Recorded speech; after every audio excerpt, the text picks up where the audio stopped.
ಓಂ ಶ್ರೀ ಸದ್ಗುರು ಶುದ್ಧ ಬ್ರಹ್ಮಣೇ ನಮಃ. ಈಶಾನೇಶಾನ ವಕ್ರಾಭ್ಯ ಸಂಭವಂ ಪ್ರಮತಪ್ರಿಯಂ ಕೈಲಾಸೆ ವಿಶ್ವಕರ್ಣಾಖ್ಯಂ ಕೃತೆ ಪಂಚಾಕ್ಷರಾವೈ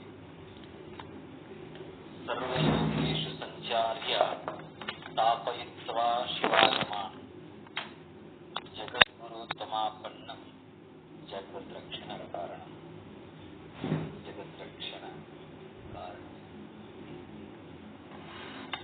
ಪಂಚಾನನ ತನೋದ್ಭೂತಾನ್ ಪಂಚಾಕ್ಷರ ಅನುಪಮಾನ್ ಪಂಚ ಸೂತ್ರಕೃತೋ ವಂದೇ ಪಂಚಾಚಾರ್ಯಾನ್ ಜಗದ್ಗುರು. ಪ್ರಪ್ರಥಮದಲ್ಲಿ ಜಗದಾದಿ ಜಗದ್ಗುರು ರೇಣುಕಾದಿ ಪಂಚ ಆಚಾರ್ಯರನ್ನ ನಿನ್ನ ಮಂದಿರದಲ್ಲಿ ಪ್ರತಿಷ್ಠಾಪಿಸಿಕೊಂಡು ಬಸವಾದಿ ಎಲ್ಲ ಸಂತ ಮಹಂತರನ್ನ ಸ್ಮರಿಸಿಕೊಂಡು ಇವತ್ತಿನ ಚಿಂತನದ ಗ್ರಂಥ ಶ್ರೀ ಸಿದ್ಧಾಂತ ಶಿಖಾಮಣಿ ಪ್ರವಚನ ಪ್ರಭೆ ಸಂಪುಟ 1ರಲ್ಲಿ ಲಿಂಗಧಾರಣದ ಬಗ್ಗೆ ನಾವು ಚಿಂತನೆ ಮಾಡಲಿದ್ದೇವೆ. ಈ ಒಂದು ಗ್ರಂಥದ ಕರ್ತೃವಾಗಿರ್ತಕ್ಕಂಥ ಪರಮ ಪೂಜನೀಯ ಜಗದ್ಗುರು ವಿದ್ಯಾವಾಚಸ್ಪತಿ 1800 ಕಾಶಿ ಡಾಕ್ಟರ್ ಚಂದ್ರಶೇಖರ ಶಿವಾಚಾರ್ಯ ಭಗವತ್ಪಾದರ ಶ್ರೀ ಚರಣಗಳಲ್ಲಿ ಅನಂತ ಕೋಟಿ ಗುರುಗಳನ್ನು ಪ್ರಣಾಮ ಸಲ್ಲಿಸಿ ಅಖಿಲ ಬ್ರಹ್ಮಾಂಡ ಶುದ್ಧ ಬ್ರಹ್ಮಜ್ಞಾನ ಪೀಠದ ಕರ್ತೃವಾಗಿರತಕ್ಕಂಥ ಸಾನ್ನಿಧ್ಯ ವಹಿಸಿರ್ತಕ್ಕಂಥ ಪರಮ ಪೂಜನೀಯ ಸದ್ಗುರು ಶ್ರೀ ಶರಣಬಸವ ಮಹಾಸ್ವಾಮೀಜಿಯವರಲ್ಲಿ ಪ್ರಣಾಮ ಸಲ್ಲಿಸಿ ಉಪಸ್ಥಿತರಿದ್ದಂಥ ಎಲ್ಲ ಆತ್ಮರಿಗೆ ಅನಂತ ಶರಣಾರ್ಥಿ. ಓಂ ನಮಃ ಶಿವಾಯ. ಲಿಂಗಧಾರಣ ಬಗ್ಗೆ ನಾವು ನೋಡ್ತಾ ಇದ್ದೀವಿ. ಲಿಂಗಧಾರಣ ಸ್ಥಳ. ನಮಗೆ ಲಿಂಗ ಬೇಕು ಅಂತಂದ್ರೆ ಎಲ್ಲಿ ಬೇಕಾದ್ರೂ ಸಿಗ್ತದ. ಲಿಂಗ ಬೇಕಂತಂದ್ರೆ ಎಲ್ಲಿ ಬೇಕಾದ್ರೂ ಸಿಗ್ತದ. ಮಾರ್ಕೆಟ್ದಾಗ ಸಿಗ್ತಾವ. ಆಮೇಲೆ ಎಷ್ಟು ಸೈಜು ಬೇಕಾದ ಸೈಜ್ ಸಿಗ್ತಾವ. ನಾವು ಯಾವ ಬೇಕಾದ ಸೈಜ್ ತಗೋಬಹುದು. ನಾವು ಅಂದ್ರೆ ಆ ಲಿಂಗಕ್ಕ ಅಷ್ಟು ಮಹತ್ವ ಇರುವುದಿಲ್ಲ ಅಂತಕ್ಕಂಥದನ್ನ ನಾವು ಜಗದ್ಗುರು ಮಹಾಸ್ವಾಮಿ ಬರ್ತಾ ಇರ್ತಾರೆ. ಅಂದ್ರೆ ಮಾರ್ಕೆಟ್ದಾಗ ಸಾಕಷ್ಟು ಸಿಗ್ತಾವ. ಅದನ್ನ ತಂದು ಕಟ್ಟಿಕೊಂಡ್ರೆ ಅದಕ್ಕೇನು ಮಹತ್ವ ಇಲ್ಲ ಅಂತ. ಅದಕ್ಕೇನ್ ಮಾಡ್ಬೇಕು? ಹಾಗಾದ್ರೆ ಅದಕ್ಕೆ ಮಹತ್ವ ಬರ್ಬೇಕಂದ್ರೆ ಏನ್ ಮಾಡ್ಬೇಕು ಅಂತಂದ್ರೆ ಅದು ಗುರುವಿನಿಂದ ಪರಿಶುದ್ಧವಾಗಿರ್ತಕ್ಕಂಥ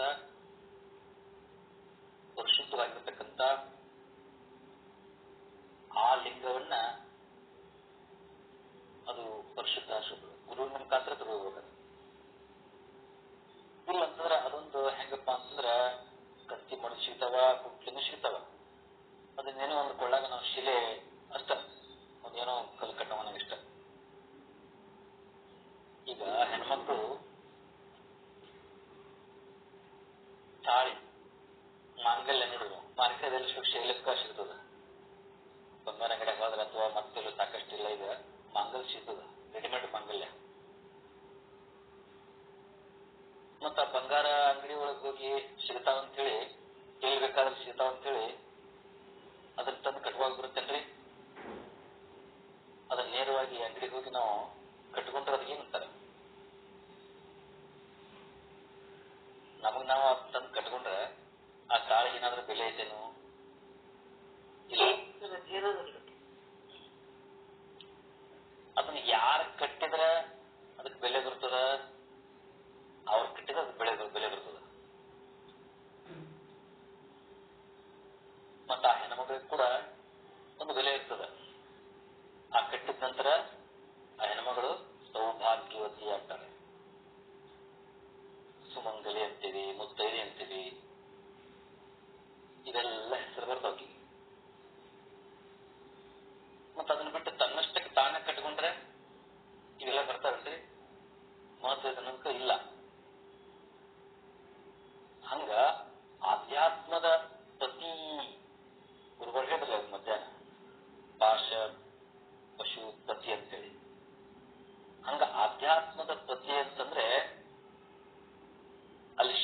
ಹೇಳ್ತೀವಿ ನಾವು.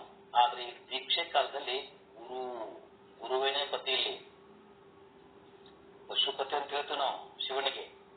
ಆದ್ರೆ ಇಲ್ಲಿ ದೀಕ್ಷಾ ಕಾಲದಲ್ಲಿ ಪತಿ ಯಾರಪ್ಪ ಅಂದ್ರೆ ಗುರುವನ ಪತಿ ಅಂತಾನೆ. ಶ್ರೀ ಗುರು ಅಂತಕ್ಕಂಥ ಒಬ್ಬ ಗಂಡ ಶಿಷ್ಯನೆಂಬಂತ ಹೆಂಡತಿ ಏನಾಗಬೇಕು? ಹಸ್ತಮಸ್ತಕ ಸಂಯೋಗ ಆಗಬೇಕು.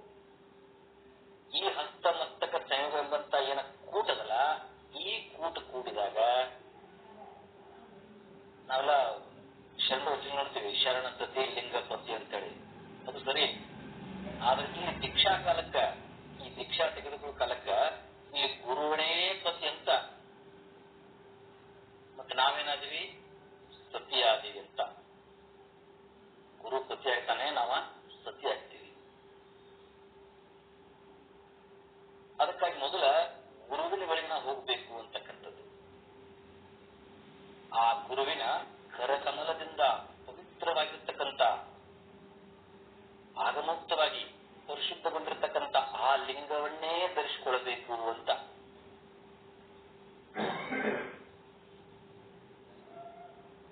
ದೀಕ್ಷಾ ಮಾಡಿಕೊಂಡಂತ ಲಿಂಗವನ್ನ ಧರಿಸಿಕೊಳ್ಬೇಕಂತ. ಅಥವಾ ಹೆಂಗ್ ಧರಿಸ್ಕೊಳ್ಬೇಕು? ಅದನ್ನ ಲಿಂಗಧಾರಣದಲ್ಲೂ ನಮಗೆ ಹೇಳ್ತಾ ಉಪದೇಶ ಮಾಡ್ತಾ ಬರ್ತಾರೆ ಜಗದ್ಗುರು ಭಗವತ್ಪಾದರು. ನಾವು ಈ ಲಿಂಗ ಧಾರಣ ಅಂತ ಸ್ಥಳದ ಇದು. ಇಲ್ಲಿ ಎರಡು ಶಬ್ದಗಳನ್ನ ನೋಡ್ತೀವಿ. ಇದರಲ್ಲಿ ಎರಡು ಶಬ್ದಗಳನ್ನ, ಒಂದು ಲಿಂಗ, ಎರಡನೇದು ಧಾರಣೆ. ಲಿಂಗ ಧಾರಣೆ. ಲಿಂಗ ಅಂತಂದ್ರೆ ಏನು? ಇದನ್ನ ಮೊದಲು ಅರ್ಥ ಮಾಡ್ಕೋಬೇಕಲ್ಲ ನಾವು. ಲಿಂಗ ಅಂತ ಯಾವುದಕ್ಕೆ ಕರೀತಾರ? ಲಿಂಗದ ಅದರ ಪರಿಭಾಷೆ ಏನು, ಮತ್ತು ಆ ಲಿಂಗದ ಲಕ್ಷಣ ಏನು, ಇದೆಲ್ಲವನ್ನ ಈ ಒಂದು ಲಿಂಗ ಧಾರಣ ಸ್ಥಳದಲ್ಲಿ ಜಗದ್ಗುರು ಏನಕ್ಕೆ ಮಾಡ್ತಾ ಬರ್ತಾ ಇದ್ದಾರೆ. ಲಿಂಗ ಅಂತ ಯಾವ್ದಕ್ಕೆ ಕರಿಬೇಕು ಅಂತ ಅದು ಪ್ರಾರಂಭದಲ್ಲಿ ಶಿವಕ ಹೇಳಿದ್ರಲ್ಲ ಅವರು, ಜಗದ್ಗುರು ಮಹಾಸನ್ನಿಧಿಯವರು. ಇದಕ್ಕೊಂದು ಜಗದ್ಗುರು ಏನಕ್ಕೆ ಭಗವತ್ಪಾದರು ಏನ್ ಹೇಳ್ತಾರಂತಂದ್ರ, ಲಯಂ ಗಚ್ಚತಿ ಯತ್ರೈವ ಜಗದೇಕ ಚರಾಚರಂ. ಲಯಂ ಗಚ್ಚತಿ ಯತ್ರೈವ ಜಗದೇಕ ಚರಾಚರಂ ಪುನಃ ಪುನಃ ಸಮುತ್ಪತ್ತಿಂ ತಲ್ಲಿಂಗಂ ಬ್ರಹ್ಮ ಶಾಶ್ವತಂ. ತಲ್ಲಿಂಗಂ ಬ್ರಹ್ಮ ಶಾಶ್ವತಂ ಅಂತಂದ್ರು. ಯಾವ ವಸ್ತುವಿನಿಂದ ಈ ಸಮಸ್ತ ಬ್ರಹ್ಮಾಂಡವೆಲ್ಲ ಉತ್ಪತ್ತಿ ಆಗ್ತದನೋ ಅಷ್ಟೇ ಅಲ್ಲ, ಕೊನೆಗೆ ಈ ಒಂದು ದಿವಸ ಈ ಯಾವ ವಸ್ತುವಿನಿಂದ ಇದೆಲ್ಲ ಅಡಗ್ತದನೋ, ಈ ಸಂಪೂರ್ಣ ಚರಾಚರಾತ್ಮಕವಾಗಿರತಕ್ಕಂಥ ಜಗತ್ತು, ಈ ವಸ್ತು ಎಷ್ಟು ಲೀನವಾಗ್ತದನೋ, ನಾವೊಂದಿಷ್ಟು ಗಮನ ಕೊಡಬೇಕು. ಏನು ಗಮನ ಕೊಡಬೇಕು? ಯಾವುದರಲ್ಲಿ ಲೀನವಾಗ್ತದೋ ಮತ್ತು ಯಾವುದರಲ್ಲಿ ಇದು ಪ್ರಕಟಗೊಳ್ತದೋ ಅದಕ್ಕ ಲಿಂಗ ಲಿಂಗ ಲಿಂಗ ಅಂತ ಕರ್ಕೊಂಡು. ಲಯಂ ಗಚ್ಚತಿ ಯತ್ರೈವ ಜಗದೇಕ ಚರಾಚರಂ ಪುನಃ ಪುನಃ ಸಮುತ್ಪತ್ತಿ ತಲ್ಲಿಂಗಂ ಬ್ರಹ್ಮ ಶಾಶ್ವತ. ಎಲ್ಲಿ ಈ ಸಂಪೂರ್ಣ ಬ್ರಹ್ಮಾಂಡವು ಉತ್ಪನ್ನಗೊಂಡಿದೆಯೋ, ಆ ಒಂದು ಆವಿರ್ಭಾವಗೊಂಡಿದೆಯೋ ಅಥವಾ ಹುಟ್ಟಿದೆಯೋ, ಅದಕ್ಕ ಲಿಂಗ ಲಿಂಗ ಅಂತ ಕರಿಬೇಕಂತ ಹೇಳ್ತಾರೆ ಜಗದ್ಗುರುಗಳು. ಯಾವುದರಿಂದ ಜಗತ್ತು ನಿರ್ಮಾಣ ಆಗೈತೆ ಅಂದ್ರೆ, ಯಾವುದರಿಂದ ಜಗತ್ತು ನಿರ್ಮಾಣ ಆಗಿದೆ, ಎಲ್ಲಿಂದ ಹುಟ್ಟಿದ ಜಗತ್ತ? ಅದಕ್ಕೆ ಉಪನಿಷತ್ತುಗಳು ಹೇಳ್ತಾ ಬರ್ತಾವ. ನಾವು ಸೃಷ್ಟಿ ಕರ್ಮವನ್ನು ಕೂಡ ಹೇಳ್ತಾ ಉಪನಿಷತ್ತು ನೋಡ್ತೀವಿ ನಾವು.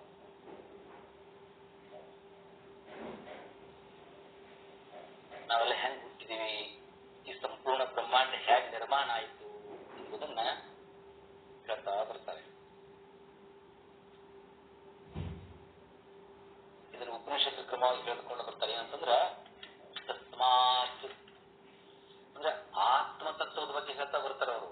ಆತ್ಮತತ್ವ, ಈ ಆತ್ಮತತ್ವದಿಂದ ಆಕಾಶ ಹುಟ್ಟಿತು, ಆಕಾಶದಿಂದ ಗಾಳಿ, ಗಾಳಿಯಿಂದ ಅಗ್ನಿ, ಮತ್ತು ಅಗ್ನಿಯಿಂದ ನೀರು, ನೀರಿನಿಂದ ಪೃಥ್ವಿ, ಪೃಥ್ವಿಯಿಂದ ಇವೆಲ್ಲ ವನಸ್ಪತಿಗಳು, ಗಿಡ ಮರಗಳು, ದವಸ ಧಾನ್ಯಗಳು ಇತ್ಯಾದಿ ಗಡ್ಡೆ ಗೆಣಸುಗಳು ಇತ್ಯಾದಿ ಎಲ್ಲ ನೋಡ್ತೇವೆ ನಾವು. ಎಲ್ಲ ನಿರ್ಮಾಣಗೊಂಡು ಅಂತಕ್ಕಂಥದ್ದು. ಇನ್ನು ಆಮೇಲೆ ಅವುಗಳನ್ನ ಸೇವಿಸಿ ಉಪಭೋಗ ಮಾಡುವಂತ ಜೀವ ಜಂತುಗಳು ಹುಟ್ಟಿದಂತ, ಅದಕ್ಕೆ ಒಂದಕ್ಕಿಂತ ಒಂದು ವಿಶಾಲದಾವ ಅಂತಕ್ಕಂಥ ಹೇಳ್ತಾ ಹೋಗ್ತಾರೆ. ಭೂಮಿಗಿಂತ ನೀರು ಬಹಳ ದೊಡ್ಡದು, ನೀರಿಗಿಂತ ಅಗ್ನಿ ಹೆಚ್ಚು ಪ್ರಜ್ವಲಮಾಗಿತ್ತು, ಅಗ್ನಿಗಿಂತ ಗಾಳಿ ಇನ್ನೂ ವ್ಯಾಪಕವಾಗಿರ್ತಕ್ಕಂಥದ್ದು, ಗಾಳಿಗಿಂತ ಗಗನ ಏನದಲ್ಲ ಅದು ಇನ್ನೂ ವ್ಯಾಪಕವಾಗಿರ್ತದೆ. ಭೂಮಿ ಏನಪ್ಪಾ ಅಂದ್ರ ಒಂದು ಪಟ್ಟಿದ್ರ ನೀರೆಷ್ಟು ಪಟ್ಟದ್ರಿ? 3 ಪಟ್ಟ ಐತಿ. ಅಂದ್ರ ನೀರಿಗಿಂತ ಅಗ್ನಿ ಅದು ವ್ಯಾಪಕ. ಯಾಕ ವ್ಯಾಪಕ ಅಂತಂದ್ರ ಆ ನೀರಿನೊಳಗ ಅಗ್ನಿ ಇರ್ತದ ಅಂತ ಹೇಳ್ತಾ ಹೋಗ್ತೀವಿ ನಾವು. ಇರ್ತದ, ನೀರಿನ ಹೊರಗೂ ಇರ್ತದ, ಒಳಗೂ ಇರ್ತದ. ಈಗ ನಾವು ಅಂತಲ್ಲ ಸಮುದ್ರದೊಳಗೆ ನಾವು ಒಡವಾಗ್ನಿ ಅಂತೇಳಿ, ಅದಕ್ಕೆ ಅಗ್ನಿಗಿಂತ ಗಾಳಿ ಮುಂದ, ಗಾಳಿ ಅದು ಇನ್ನೂ ವ್ಯಾಪಕವಾಗಿರ್ತಕ್ಕಂಥದ್ದು. ಎಲ್ಲೆಲ್ಲಿ ಅಗ್ನಿ ಇರಬೇಕಾಗಿತ್ತ ಅಂದ್ರೆ ಅಲ್ಲಿ ಗಾಳಿ ಇದ್ದೇ ಇರ್ತದ. ಗಾಳಿ ಮಾತ್ರ ಅಗ್ನಿ ಅಂದ್ರ ಅಲ್ಲಿರ್ತದೆ. ಅಂದ್ರೆ ಉದಾಹರಣೆಗೆ ಈಗ ಒಂದು ದೀಪ ಹಚ್ಚಬೇಕಂದ್ರೆ ನಾವು ಅಲ್ಲಿ ಗಾಳಿ ಬೇಕ, ಅಗ್ನಿ ಸ್ಪರ್ಶ ಮಾಡ್ಬೇಕಂದ್ರೆ, ಅಲ್ಲಿ ಅಗ್ನಿಯನ್ನ ಸ್ಫೋಟ ಮಾಡ್ಬೇಕಂದ್ರೆ ಗಾಳಿ ಬೇಕು. ಇನ್ನು ದೀಪ ಹಚ್ಚಿದ್ರಿ ಅದ್ರ ಮೇಲೆ ಏನೋ ಗಾಜಿನ ಗ್ಲಾಸ್ ಏನು ಮುಚ್ಚಿಬಿಟ್ರಂತಂದ್ರೆ ದೀಪದ ಒಳಗ ಇಲ್ಲ, ಆರು ಬರ್ತದೆ. ಯಾಕ? ಅಲ್ಲಿ ಗಾಳಿ ಇಲ್ಲ, ಗಮನ ನಿಂತು ಹೋಗ್ಬಿಡ್ತದಂತ. ಹಿಂಗಾಗಿ ಇಲ್ಲಿ ಅಗ್ನಿ, ನೀವು ಹಚ್ಚಿದಂತ ದೀಪ ಆರು ಹೋಯ್ತಲ್ಲ, ಅದು ಗಾಳಿ ಎಲ್ಲಾ ಕಡೆ ಐತಿ ಅಂತಕ್ಕಂಥದ್ದು. ಈ ಗಾಳಿ ಎಲ್ಲಾ ಕಡೆ ಇಲ್ಲ ಅಂತ ಮತ್ತೆ ಮುಂದೆ ಇದು ಒಂದು ಸೀಮಿತ. ಇದು ಇಲ್ಲಿ ಬರೀ ಗಾಳಿ ಬಗ್ಗೆ ತಿಳ್ಕೊಂಡ್ರೆ ನಾವು ಇದು ಒಂದು ಸೀಮಿತನೇ ಇರೋದು. ಇದೆಷ್ಟಪ್ಪ ಅಂತಂದ್ರ ಒಂದು ಲೆವೆಲ್, ಒಂದು ಎತ್ತರಕ್ಕೆ ಮಾತ್ರ ಇದೆ ಗಾಳಿ. ಅದ್ರ ಮೇಲೆ ಅದಂಗ ಹೋದ್ರೆ ಅದನ್ನ ದಾಟಿ ಹೋದ್ರೆ ಅಲ್ಲಿ ಏನೂ ಇಲ್ಲ, ಅಲ್ಲಿ ನಮಗೆ ಗಾಳಿ ಸಿಗುವುದಿಲ್ಲ ಅಂತ. ಅಂದ್ರೆ ಪ್ರಾಣವಾಯು ಬಂದೇ ಬರ್ತದೆ, ಸಿಗೋದಿಲ್ಲ. ಮತ್ತು ಪ್ರಾಣವಾಯು ಇಲ್ಲ ಅಂತಂದ್ರೆ ಇಲ್ಲ. ಅಂದ್ರೆ ಪ್ರಾಣವಾಯು ಇಲ್ದಿದ್ರು ಸಹಿತ ಮತ್ತೆ ಅದಕ್ಕಿಂತ ದೊಡ್ಡದೇ ಯಾವುದು? ಆಕಾಶ ಕೇಳ್ತಾ ಬಂದ್ರಲ್ಲ, ಅದಕ್ಕೆ ಪ್ರಾಣವಾಯು ಇಲ್ದಿದ್ರು ಸಹಿತ ಆಕಾಶ ಮಾತ್ರ ಅಲ್ಲಿ ಇದ್ದೇ ಇರ್ತದ ಅಂತ. ಬಯಲು ಅಂತ ಹೇಳ್ತೇವೆ ನಾವು, ಅದು ಇದ್ದೇ ಇರ್ತದ. ಆ ಬಯಲಿನಗೂ ಆ ಬಯಲಿಗೆ ಯಾರು ಕೊಟ್ಟರದ ಅವಕಾಶ? ಆ ಬಯಲಿಗೆ ಅವಕಾಶ ಕೊಟ್ಟಿರೋದು ಕೂಡ ಯಾವುದಂತಂದ್ರ ಅದನ್ನೇ ಉಪನಿಷತ್ತು ಹೇಳ್ತಾರೆ, ಆತ್ಮತತ್ವ. ಆತ್ಮದಿಂದಲೇ ಎಲ್ಲಾ ನಿರ್ಮಾಣಗೊಂಡಿದೆ ಅಂತಕ್ಕಂಥದ್ದು. ಅಂತಂದ್ರ ಆತ್ಮ ಅಂತಂದ್ರ ಅದೇ ಲಿಂಗ, ಲಯಂ ಗಚ್ಚತಿ ಲಿಂಗ. ಈಗ ನಾವು ಒಂದಿಷ್ಟು ವೈಜ್ಞಾನಿಕ ವಿಚಾರ ಮಾಡಿದ್ರು ಅಷ್ಟೇ. ಈಗ ಜಗತ್ತಿಗೆ ಏನು ಕಾರಣಪ್ಪ? ವಸ್ತುಗಳು ಹೆಂಗ್ ನಿರ್ಮಾಣ ಅದು, ಎಲ್ಲಿ ಏನಾಗ್ತವೆ? ಈ ಪ್ರಪಂಚದಲ್ಲಿನ ಪ್ರತಿಯೊಂದು ವಸ್ತು ಕೂಡ ಹೇಳ್ತಾರೆ, ಸೈನ್ಸ್ ನೋಡ್ತೀವಿ ನಾವು, ಅಣು ಅಂತ ಹೇಳ್ತಾರೆ. ಅಣುಗಳಿಂದ ನಿರ್ಮಾಣ ಆಯಿತು, ಇದೆಲ್ಲ ವಿಜ್ಞಾನ ಹೇಳ್ತೀವಿ. ಈಗ ಪ್ರತಿಯೊಂದು ವಸ್ತು ಕೂಡ ಅಣು ಕಾರಣ ಆಗಿರ್ತದೆ ಅಂತಕ್ಕಂಥದ್ದು. ಮತ್ತೆ ಅಣುವಿನಿಂದಲೇ ವಸ್ತು ಎಲ್ಲವೆಲ್ಲ ಪ್ರಕಟ ಆಗ್ತಾವ. ಮತ್ತು ಅಣುವನೇ ಗಟ್ಟಿ ಗೊತ್ತಾಗ್ತಾ ಅಲ್ಲಿ ಏನಾಗ್ತದೆ? ಆ ಒಂದು ವಸ್ತುವಿನ ಒಂದು ಆಕಾರ ತಗೊಳ್ತದೆ. ಅವಾಗ ನಮಗ ಒಂದು ಕಾಣ್ಸಾಕ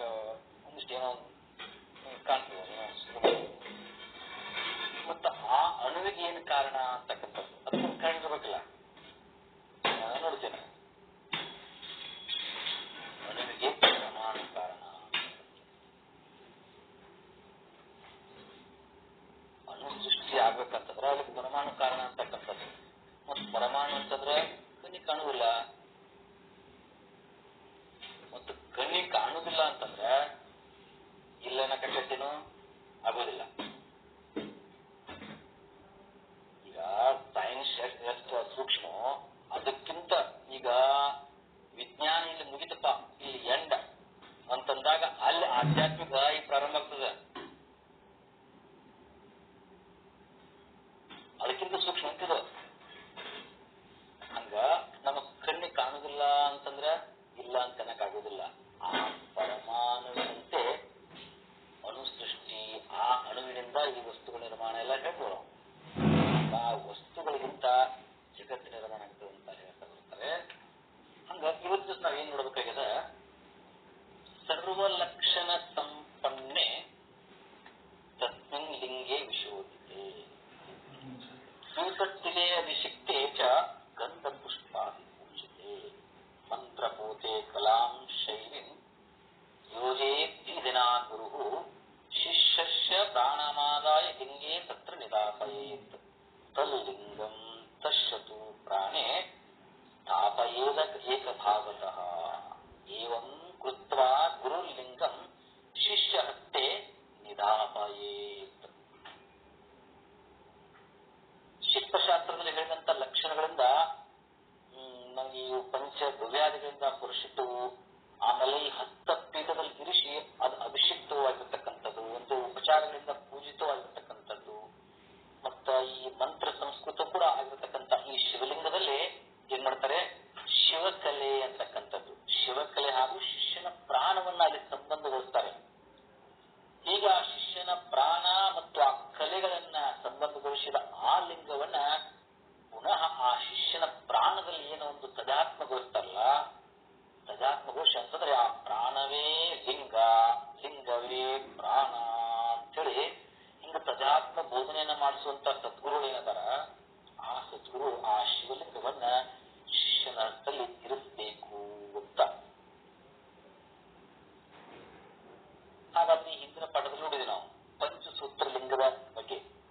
ಈ ಪಂಚಸೂತ್ರ ಲಿಂಗದ ಬಗ್ಗೆ ಹೆಂಗ ಪರೀಕ್ಷೆ ಮಾಡೋದು ಅಂತ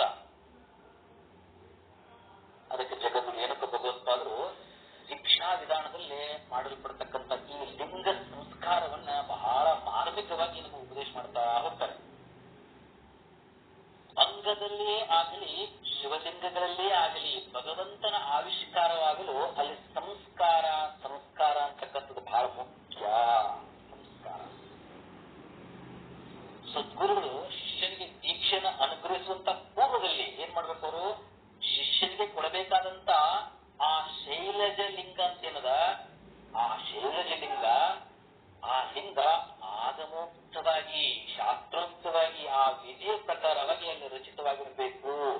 ಆ ರಚಿತವಾಗಿತ್ತೋ ಇಲ್ಲೋ ಅಂತೇಳಿ ಪರೀಕ್ಷೆ ಮಾಡಬೇಕು. ಯಾಕಂತ ಹೇಳ್ತಾರೆ ಅವರು, ಲಿಂಗಾದಿಕ್ಕೆ ಭವನ್ ಮೃತ್ಯು ಶಕ್ತಾದಿತ್ಯೆ ಧನಕ್ಷಯ ಲಿಂಗ ಶಕ್ತಿಯೋ ಸಮತ್ವಹಿ ಭೋಗ ಮೋಕ್ಷ ಫಲಪ್ರದಂ.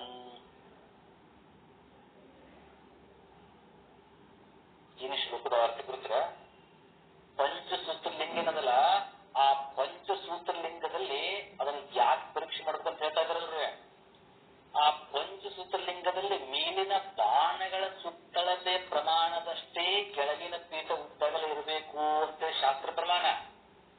ಇನ್ನಿ ಪಾಠದಲ್ಲಿ ನೋಡಿದ್ವಿ ನಾವು, ಎಷ್ಟು ಆಳತಿರಬೇಕು, ಗೋಮುಖ ಎಷ್ಟಿರಬೇಕು ಎಲ್ಲ ನೋಡಿದ್ವಿ ನಾವು. ಇದು ಪ್ರಮಾಣ, ಶಾಸ್ತ್ರ ಪ್ರಮಾಣ, ಆಗಮ ಪ್ರಮಾಣ. ಇದು ಈ ಆಗಮ ಶಾಸ್ತ್ರ ವಿಧಾನದಲ್ಲಿ ತಪ್ಪಿದ್ರೆ ಏನಾಗ್ತಪ್ಪ ಅಂತ ಹೇಳ್ತಾರೆ. ತಪ್ಪಿದ್ರೆ ಏನಾಗ್ತದ, ಅರ್ಥಾರ್ಥ ಪೀಠದ ಅಳತೆಗಿಂತ ಬಾಣದ ಅಳತೆ ಬಹಳ ಹೆಚ್ಚಿತ್ತಪ್ಪ. ಏನಾಗ್ತದೆ ಗುರುತ, ಸಾಧಕನಿಗೆ ಅಪಮೃತ್ಯು ಹಾಗೂ ಪೀಠವಾದ ಶಕ್ತಿಯ ಭಾಗ ಅದು ಅದಕ್ಕಿತ್ತಂದ್ರ ಅಲ್ಲಿ ಧನಕ್ಷಯ ಆಗ್ತದೆ ಅಂತ.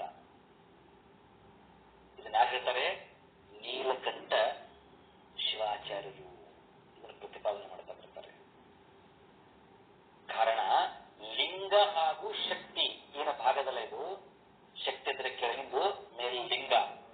ಈ ಭಾಗದ ಅಳತೆಯು ಸಮಾನವಾಗಿದ್ರೆ ಮಾತ್ರ ಶಿವ ಶಕ್ತಿ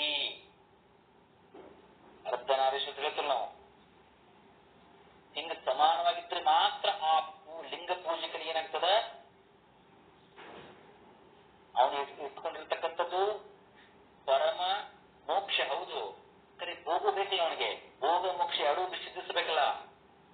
ಇದು ಎರಡೂ ಸಮಾನವಾಗಿದ್ರೆ ಮಾತ್ರ ಆ ಭೋಗ ಮೋಕ್ಷಗಳು ಅವನಿಗೆ ಸಿದ್ಧಿಸ್ತವೆ ಅಂತ. ಆದ್ರಿಂದ ಸದ್ಗುರುಗಳು ಏನ್ ಮಾಡ್ಬೇಕು? ದೀಕ್ಷಾ ಕಾಲಕ್ಕ ಶಿಷ್ಯನ ಕಲ್ಯಾಣಕ್ಕಾಗಿ ತಾವು ಅನುಗ್ರಹಿಸುವಂತಹ ಲಿಂಗವು ಪಂಚಸೂತ್ರ ವಿಧಾನದಿಂದ ನಿರ್ಮಿತವಾಗಿದೆಯೋ ಇಲ್ಲವೋ ಎಂಬುದನ್ನು ಮೊದಲು ಅವಶ್ಯವಾಗಿ ನೋಡಬೇಕು. ಎಷ್ಟು ಜನ ನೋಡ್ತಾರೆ? ಇದನ್ನು ನಾವು ಪ್ರಶ್ನೆ ಮಾಡ್ಕೋಬೇಕಾಗಿತ್ತು.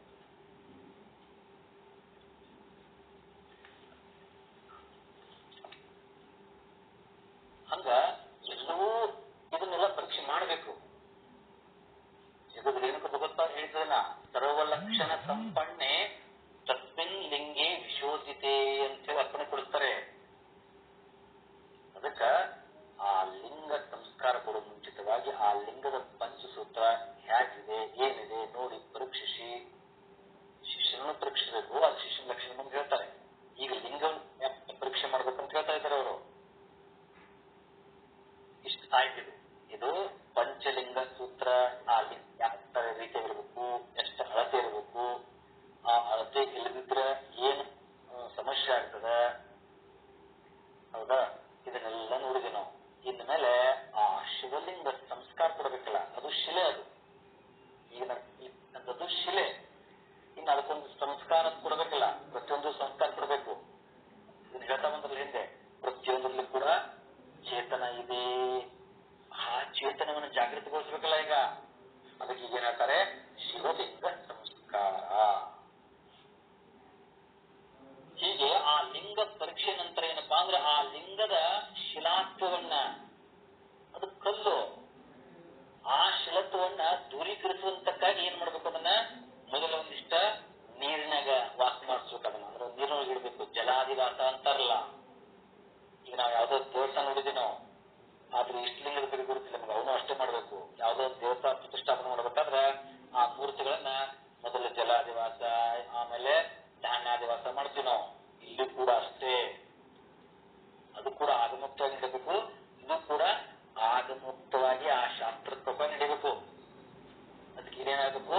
ಆ ಶಿಲಾತ್ವವನ್ನ ದೂರೀಕರಿಸುವಂತಕ್ಕಾಗಿ ಆ ಜಲಾದಿವಾಸ ಮಾಡಬೇಕು ಮತ್ತು ಧಾನ್ಯಾದಿವಾಸಗಳನ್ನ ಆಚರಿಸಬೇಕು ಅಂತ. ಅದು ಹೇಗಂತಂದ್ರ ಗುರುಕಲಶಕ್ಕೆ ಪಶ್ಚಿಮ ಕಡೆಗೆ ಒಂದು ಪೂರ್ಣ ಕುಂಭವನ್ನು ಇಡಬೇಕು. ಗುರುಕಲಶ ಅಂತ ಗೊತ್ತು ನಿಮಗೆ? ಗುರುಕಲಶ ಅಂದ್ರೆ ಯಾವ್ದ್ರಿ?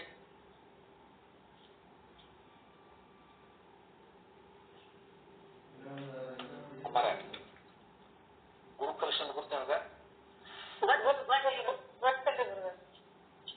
ಮದುವೆ ಆಗಿದ್ರೆ ಎಲ್ಲಾರು ಗುರುಕಲಶ ಹೌದಾ? ಅಯ್ಯೋ, ಅಲ್ಲಿ ಪಂಚಕಲ್ಪ ಅಂತ ಬಿಡ್ತಾರೆ.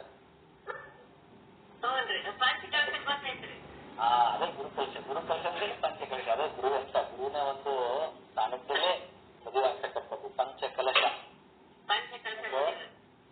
ಮೊದಲೆಲ್ಲ 5 ಮಂದಿ ಜಗದ್ಗುರುಗಳನ್ನ ಕರೆಸಿ ವಿವಾಹ ಮಾಡ್ತಕ್ಕಂಥದ್ದು.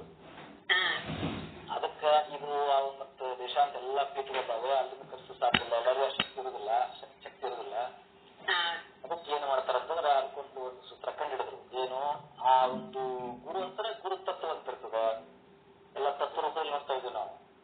ಆ ಮೂಲ ತತ್ವವನ್ನ, ಏನು ಪಂಚಸೂತ್ರ ತತ್ವವನ್ನ ಅದರಲ್ಲಿ ಆಹ್ವಾನ ಮಾಡಿ ಆ ಪಂಚ ಕಲಶವನ್ನು ನೋಡಿ ಅದರ ಒಂದು ಸೂತ್ರ ನಿಮ್ಗೆ ಕೊಟ್ಟಿರ್ತಾರೆ.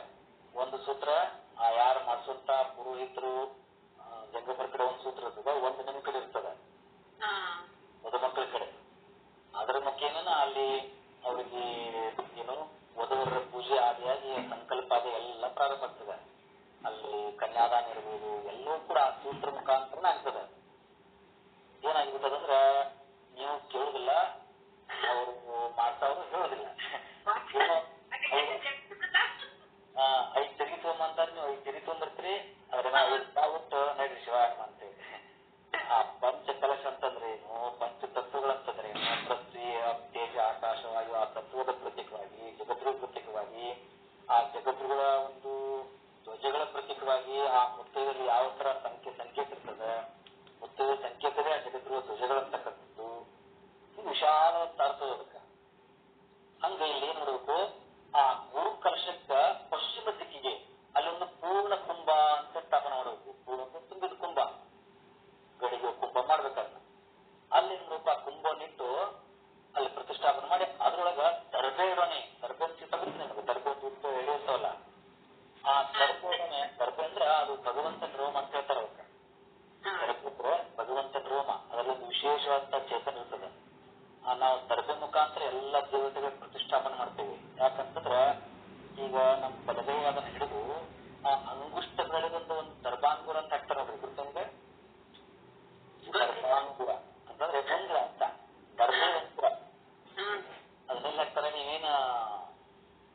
ಉಂಗುರ ಹಾಕ್ತಿರಲ್ಲ ಬಂಗಾರದ ಉಂಗುರ ಬೆರಳು ಅಲ್ಲಿ ಆ ದರ್ಬೇನ್ ಹಾಕ್ತಿವಿ, ದರ್ಬಾಂಗೂರ ಅದಕ್ಕೆ.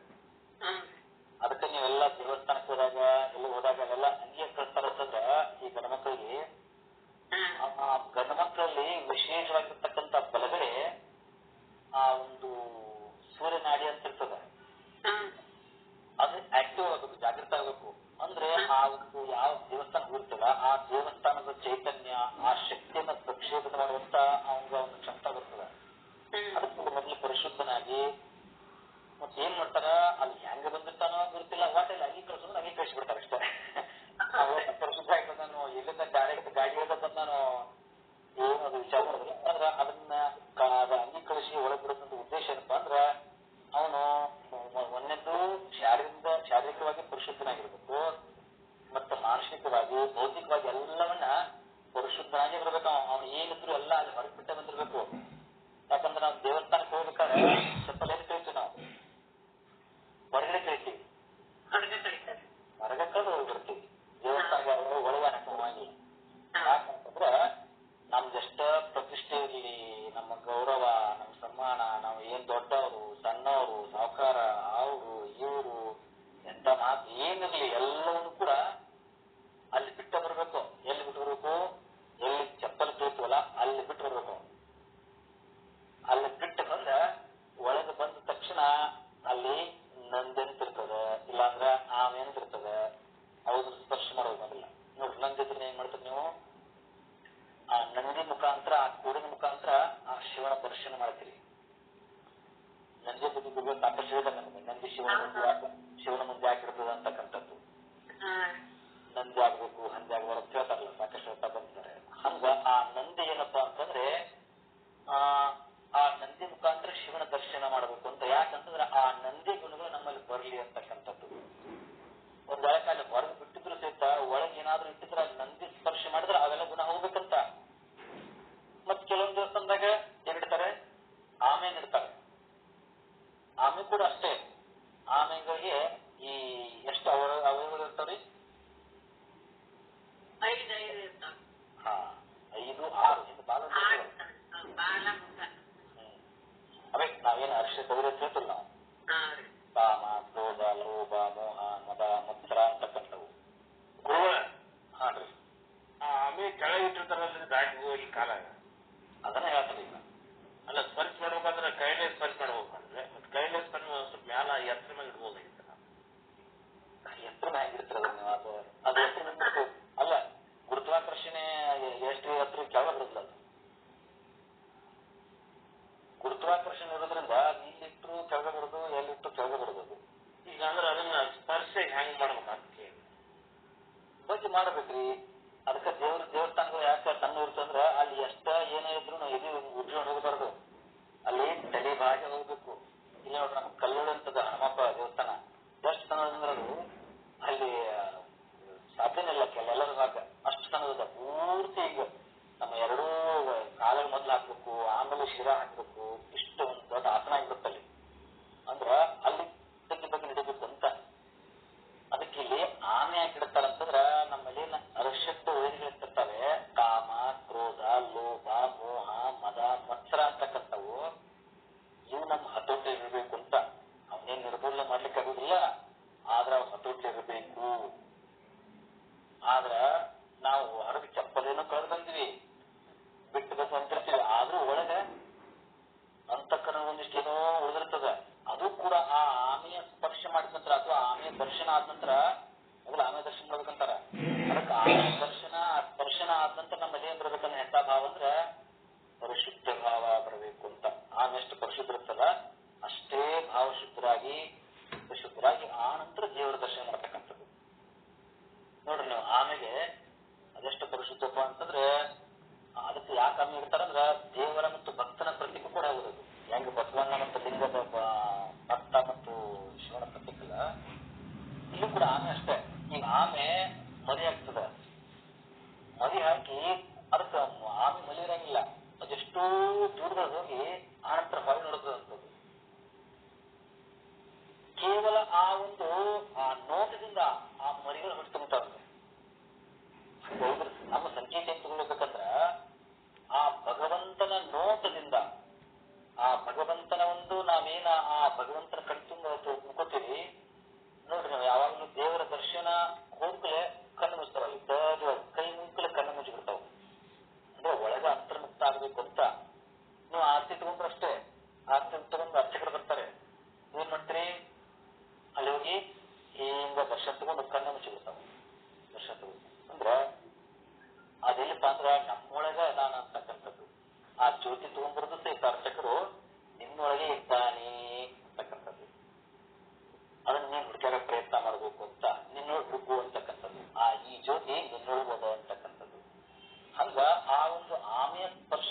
ನಂತರ ನಮ್ಮೆಲ್ಲ ಏನದಲ್ಲ ಶಕ್ತಿಗಳು ಅವೆಲ್ಲ ಹತೋಟಿಗೆ ಬರಬೇಕು. ಅವೆಲ್ಲವನ್ನ ನಿರ್ಮೂಲನೆ ಮಾಡ್ತಾ ಅಲ್ಲಿ ತದೇಕ ಚಿತ್ತದಿಂದ ಏಕಾಗ್ರತೆಯಿಂದ ಭಗವಂತನ್ನೇ ನೋಡ್ತಾ ನೋಡ್ತಾ ಕಣ್ತುಕೊಂಡು ಅಲ್ಲೇ ಒಂದಿಷ್ಟು ಕುಳಿತುಕೊಂಡು ನಾಮಸ್ಮರಣೆಯೋ ಮತ್ತೇನೋ ಜಪನೋ ಇದು ಮಾಡ್ಕೋಬೇಕು.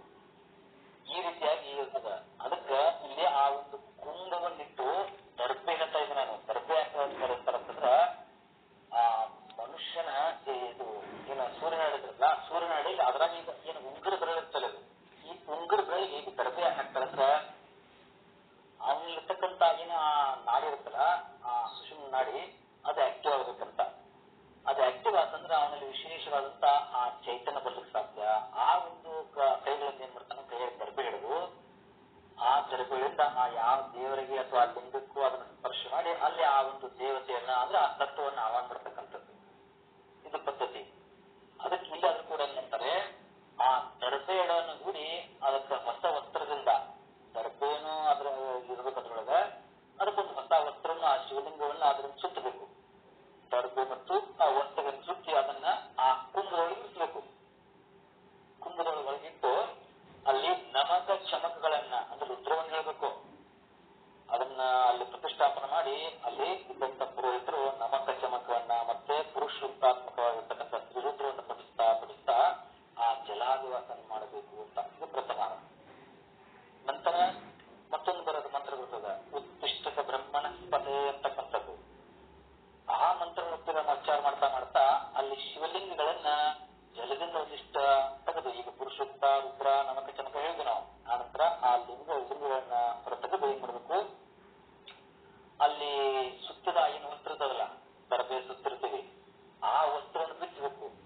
ಬಿಚ್ಚಿ ಅಲ್ಲೊಂದು ಮಂತ್ರ ಬರ್ತದೆ, ಆ ಹೋ ಇಷ್ಟ ಅಂತಕ್ಕಂಥದ್ದು. ಆ ಮಂತ್ರವನ್ನು ಉಚ್ಚಾರ ಮಾಡ್ತಾ ಅದನ್ನ ಅಭಿಷೇಕ ಮಾಡಿ ಅಷ್ಟು ವಿಧಾರ್ಚನೆ ಷೋಡಶೋಪಚಾರ ಎಲ್ಲ ರೀತಿಯಿಂದ ಪೂಜೆ ಮಾಡಬೇಕು. ನಂತರ ಆ ಗುರು ಆ ಕಲಶದ ಈಶಾನ್ಯ ದಿಕ್ಕಿನಲ್ಲಿ ಅಕ್ಕಿ ತುಂಬಿದ ಒಂದು ಏನ ಪರಾಸೋ ಅಥವಾ ಒಂದು ಅಗಲವಾದ ಪಾತ್ರೆ ಇಟ್ಟಿರ್ತಾರೆ.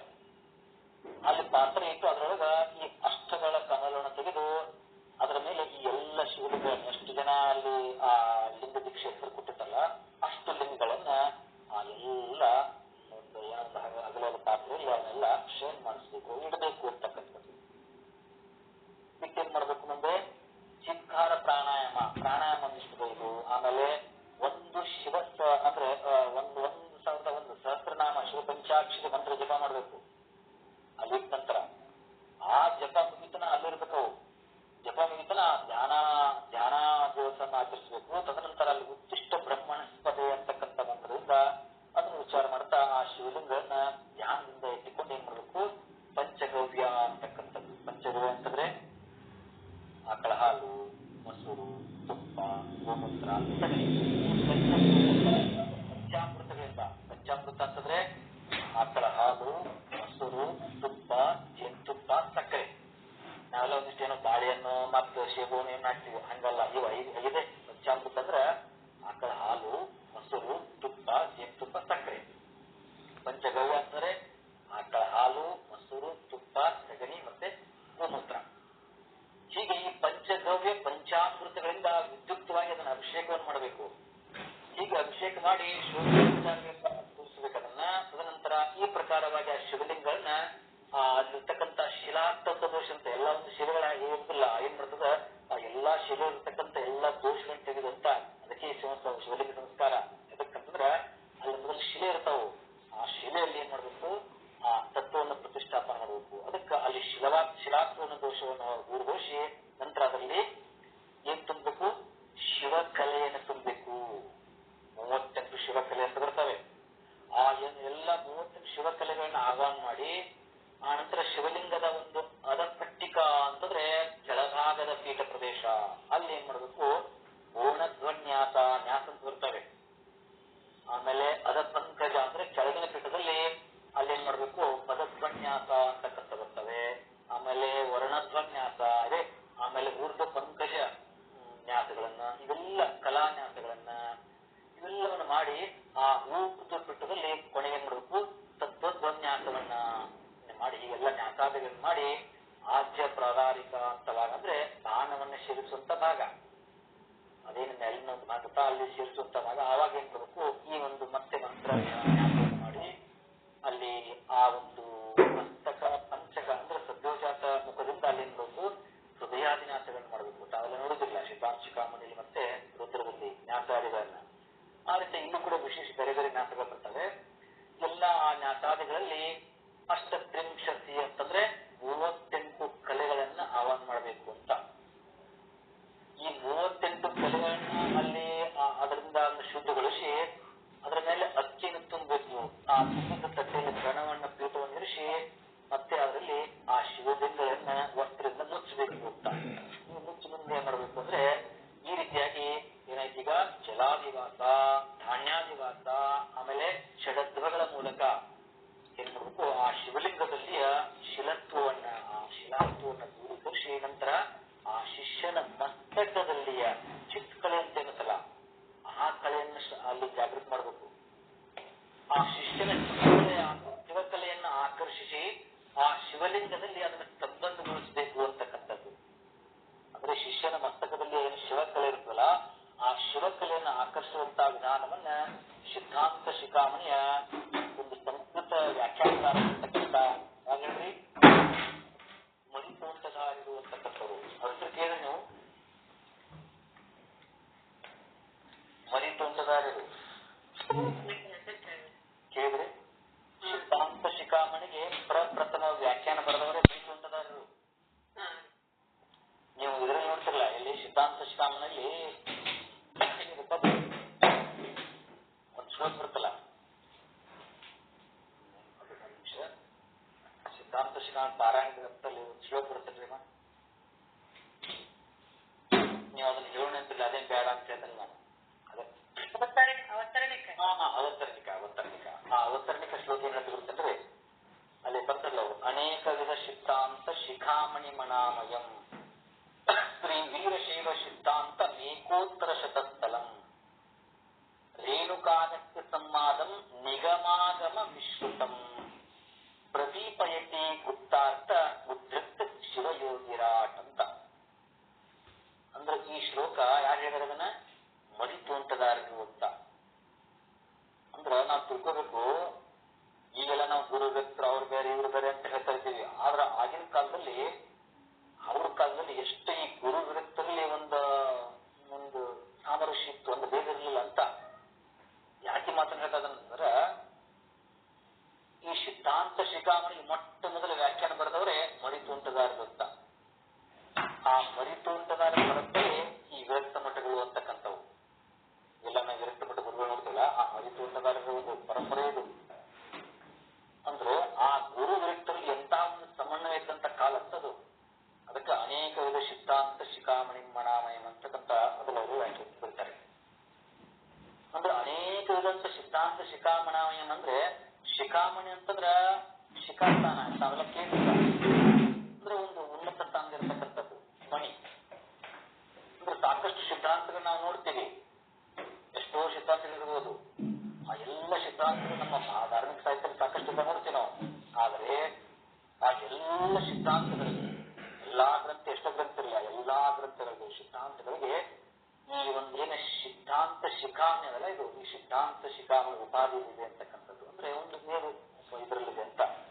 ಇದ್ರಲ್ಲಿ ಯಾವುದೇ ಈ ವೀರಶೈವ ಸಿದ್ಧಾಂತ ಏಕೋತ್ತರ ಶತಸ್ಥಲಂ ಅಂತ ಹೇಳ್ತಾರೆ ಇಲ್ಲಿ. ಅಂತಂದ್ರೆ ವೀರಶೈವ ಸಿದ್ಧಾಂತ ಅಂದ್ರೆ ಏನಪ್ಪಾ ಅಂದ್ರೆ ಇದು ಶಕ್ತಿ ವಿಶಿಷ್ಟಾಂತ ಸಿದ್ಧಾಂತ. ಇದು ಶಕ್ತಿ ವಿಶಿಷ್ಟಾಂತ ಸಿದ್ಧಾಂತ ಅಂದ್ರೆ ಈಗ ನಾವು ಬೇರೆ ಬೇರೆ ಸಿದ್ಧಾಂತ ನೋಡ್ತೀವಿ ನಾವು.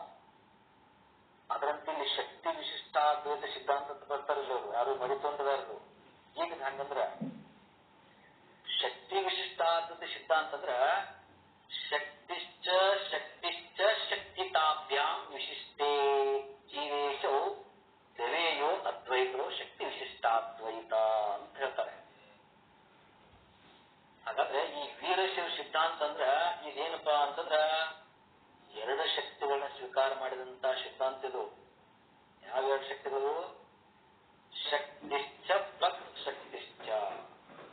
ಎರಡು ಏನಿದೆ? ಎರಡು ಅಂತಂದ್ರೆ ಒಂದು ಜೀವನದಲ್ಲಿರ್ತಕ್ಕಂಥ ಶಕ್ತಿ, ಇನ್ನೊಂದು ಶಿವನಲ್ಲಿರ್ತಕ್ಕಂಥ ಶಕ್ತಿ. ಈ ಎರಡೂ ಶಕ್ತಿಗಳು ಏನಾಗಬೇಕಿಲ್ಲಿ ತಯೋ ಅದ್ವೈತಂ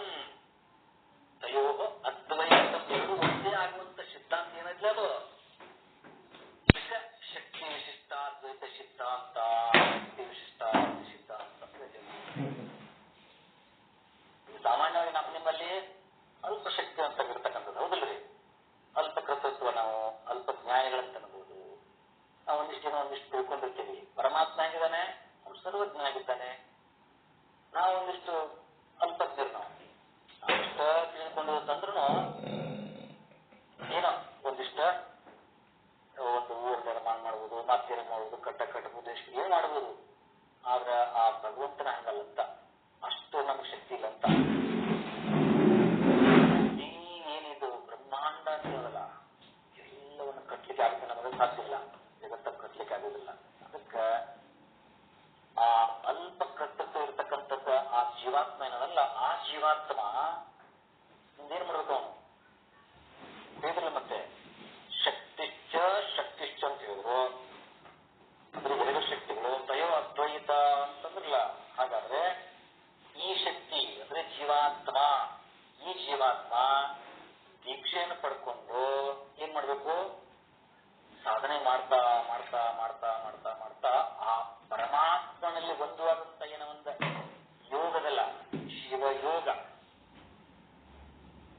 ಆ ಪರಮಾತ್ಮನಲ್ಲಿ ಒಂದಾಗುವಂತ ಯೋಗ ಏನು ಬರುತ್ತಲ್ಲ, ಆ ಪರಮಾತ್ಮನಲ್ಲಿ ಒಂದಾಗುವಂತ ಏನೋ ಒಂದು ಬೋಧನೆ ಮಾಡುವಂತ ಏನೋ ಒಂದು ಸಿದ್ಧಾಂತದಲ್ಲ, ಅದಕ್ಕ ಶಕ್ತಿ ವಿಶಿಷ್ಟಾದ್ವೈತ ಸಿದ್ಧಾಂತ ಅಂತಂದ್ರು ಅಂತೇಳಿ ಯಾರು ಹೇಳ್ತಾರೆ. ಸಿದ್ಧಾಂತ ಶಿಖಾಮಣಿಗೆ ಸಂಸ್ಕೃತ ವ್ಯಾಖ್ಯಾನವನ್ನ ಪ್ರಥಮವಾಗಿ ಬರೆದವರು ಶ್ರೀ ಮರಿಕೂಟಗಾರರು. ಅದಕ್ಕೆ ಇದು ಯಾಕೆ ಹೇಳ್ತಕ್ಕಂದ್ರೆ, ಈ ಏನಿನ ಶಿಷ್ಯನ ಒಂದು ಹಸ್ತಮಸ್ತಕ ಸಂಯೋಗದಲ್ಲ, ಅಂದ್ರೆ ಆ ಶಿಷ್ಯನಲ್ಲಿರ್ತಕ್ಕಂಥ ಶಿವಕಲೆಯನ್ನ ಆಕರ್ಷಣೆ ಮಾಡುವಂತ ವಿಧಾನವನ್ನ ನಮ್ಮ ಮರಿಕೂಟಗಾರರು ಬಹಳ ಸುಂದರವಾಗಿ ವಿವರಿಸ್ತಾ ಹೋಗ್ತಾರೆ. ಅದನ್ನ ಇನ್ನ ಆ ಲಿಂಗದಲ್ಲಿ ಶಿವಕಲೆಯನ್ನು ಯಾವ ತರ ಸಂಯೋಜನೆ ಮಾಡಬೇಕು, ಯಾವ ತರ ಮಾಡ್ತಾರೆ, ಏನು ಅಂತಕ್ಕಂಥದನ್ನ ಮತ್ತೆ ನಾಳೆ ಪಾಠದಲ್ಲಿ ನೋಡೋಂತ ಇಲ್ಲಿಗೆ ಒಂದು ಚಿಂತನವನ್ನ ಗುರುಪಾದರಿಗೆ ಅರ್ಪಣೆ ಮಾಡ್ತಾ ಶಿವಪೂಯ ನಮ ಶಿವ. ಎಲ್ಲರಿಗೂ ಶರಣ ಶರಣಾರ್ಥಿಗಳು, ಗುರುವಿಗೆ ಪ್ರಣಾಮಗಳು.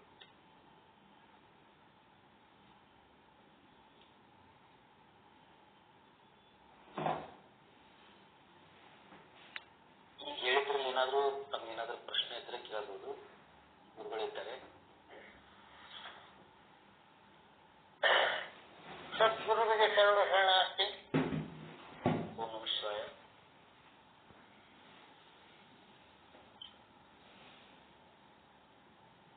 ಲಿಂಗ ಧಾರಣ ಮಾಡ್ತಕ್ಕಂಥ ಕ್ರಿಯೆ ಯಾವ ರೀತಿ ಇದೆ ಅನ್ನುವಂಥದ್ದನ್ನ ಸದ್ಗುರುಗಳು ತಿಳಿಸಿದೆ. ಇದು ವಾಕ್ಯ, ಈ ಕ್ರಿಯೆ ವಾಕ್ಯ. ಈ ಕ್ರಿಯೆಯ ನಿಯಮಾದಿಗಳು ಏನದವಲ್ಲ ಅದರ ಲಕ್ಷ್ಯವನ್ನ ನೋಡ್ಬೇಕು ನಾವು.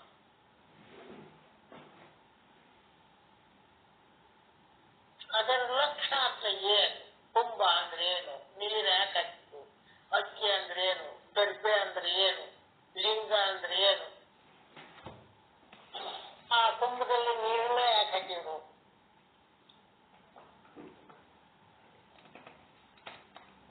ಆಮೇಲೆ ಪಂಚಕಲಶ ಅಂದ್ರೆ ಏನು?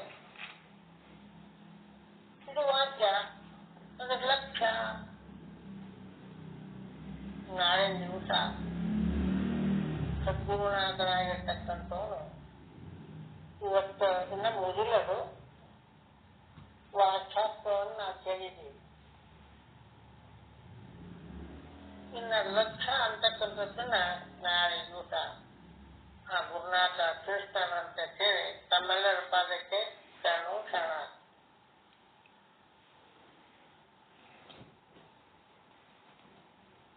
ಶರಣಾರ್ಥಿ. ಓಂ ನಮಃ ಶಿವಾಯ.